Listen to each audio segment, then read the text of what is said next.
or someone you might know of might have heard of this, and this might sound familiar to you.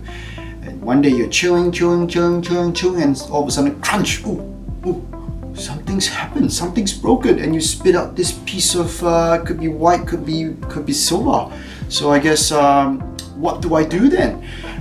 So what that piece is, most likely it's a broken part of your tooth, or sometimes maybe even a filling. And look, a broken tooth could cause all sorts of other issues. Like, obviously the first immediate feeling you might feel is, oh God, it's sharp. It's sharp when I run my tongue over it. It's sensitive. It's painful when I brush. It's painful when I drink water, and I can't live with this. I can't eat. So I guess what are the options to fix broken teeth then? Look, of course, this advice is general in nature, and it's hard for me to tell you exactly what works best for you. The best thing to do would be to see your local professional, or call Tooth Heaven to find an appointment, and then the dentist could actually run some tests and work out what works better for you. But generally, there are a few options to fix broken teeth. Of course, the first thing being leaving it. Why leave it, I guess you might ask. Well, I guess depends on how big that broken piece is. If it's just a very superficial, really just a sliver, a little tiny bit, then maybe it's okay. But if it's a big chunk, that's a different story. Of course, the good thing about leaving it is that there's no cost, obviously. But the problem is, I normally say there's no immediate cost, because as the hole stays there, it's going to get bigger, and more bits and pieces are going to come off along with it as day goes by, and that small hole yesterday will turn into a large, humongous hole in a week's time.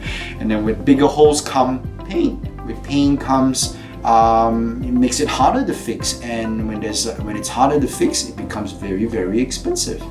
And I normally like to say this, it's a common misconception that people think that if I don't feel pain means I'm all right, and then I only come in when it's painful. But that,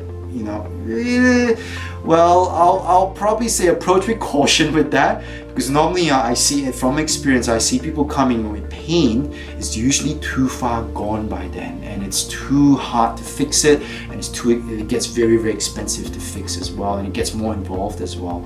So again, going back to the point, the topic here, the first option is you can leave it. The second option is you can pull it out. If it's a huge piece of tooth that's broken off, you can. That might be the only option to go, but it's still an option. Of course, taking it out, the good thing is it's quicker and cheaper, and you're over and done with. But I guess the problem is, if you lose a tooth, I guess depending on where you lose it, you don't want to pull out the front too, because everybody's going to see you from a mile away. But also, you don't want to lose a tooth at the back, because those are your big chompers. If you lose them, what are you going to be using? If you want to think about getting a tooth put in there, it gets really, really expensive, and it never feels the same as your own natural teeth. On top of that, chewing, I normally say teeth are like a roll of books on the shelf as well. If you take one book out, do you know what happens to the other teeth? Yep. They cave in, they fall in. So as they tip in and fall in, food gets stuck very easily, which means you're more prone to having holes, and that means you're more prone to losing other teeth as well. So it's what I call a snowball effect. It just gets worse and worse and worse over time.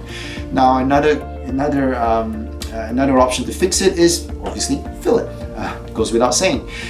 Filling it, look, the good thing about it is that it's generally cheaper and quicker, and we don't use metal fillings anymore because they cause more problems than good, and obviously they don't look nice. But we use white fillings these days, and they're just as strong and looks brilliant. Kind of you tell where the filling is. But I suppose the downside of those things is, look, depending on the size of the hole or how much material we need to use to fix it up. Now, studies have shown that the bigger the filling, the more likely it will chip again.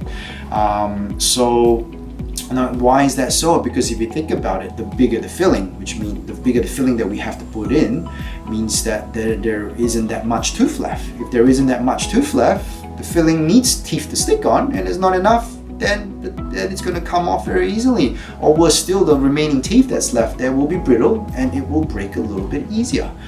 So I guess with fillings, depending on the size, it might be a good option, but if it's too big, it might be worth considering other options there. Then the other option would be to put a crown. Now, a crown or a veneer or cap, there are many ways to call it, and essentially what it is to put it simply, it's just putting a cover over the top there. Now, the problems about crown is that it's the number of appointments. Now, it usually takes about 2 appointments to get something like that done. It also costs a little bit more than just fillings. But I guess the upside is depending on the materials you use, these things can last anywhere between 20 to sometimes up to 50 years. I've seen some people walking around for 50 years having the same crown in their mouth there. So that shows how durable these materials are. Now, it's a common myth that people think that you might need to do a root canal beforehand. No, you don't. That's an old way of doing things, and we don't do that anymore. Not unless we have to, but these days it's almost unheard of to do a root canal before a crown. I guess, yes, so those are the 4 general options as to how we can fix broken teeth. The best way to determine which way works better for you would be to book yourself in with your local professional, or give us a call at Tooth Heaven, and then we can sit down, run some tests on it, and figure out which actually has more benefits for you, and then let you decide whatever you want. So at least that's how we work at Tooth Heaven. And I guess I hope this video has helped you in some way or another. And thank you for your time. Until the next video. Bye now. Hey there. If what we just spoke about speaks to you or someone you might know of, and you'd like to find out more, we're more than happy to have a chat with you just by clicking on the links below. You can also contact us directly on our phone number on the number listed on this side. And if you don't already know about this, we do accept online appointments as well. And you can book yourself online from our own website. Now, this video is just part of what we believe in at Tooth Heaven, which is changing lives one tooth at a time. Until the next time we see you, thank you for watching and take care. Bye now.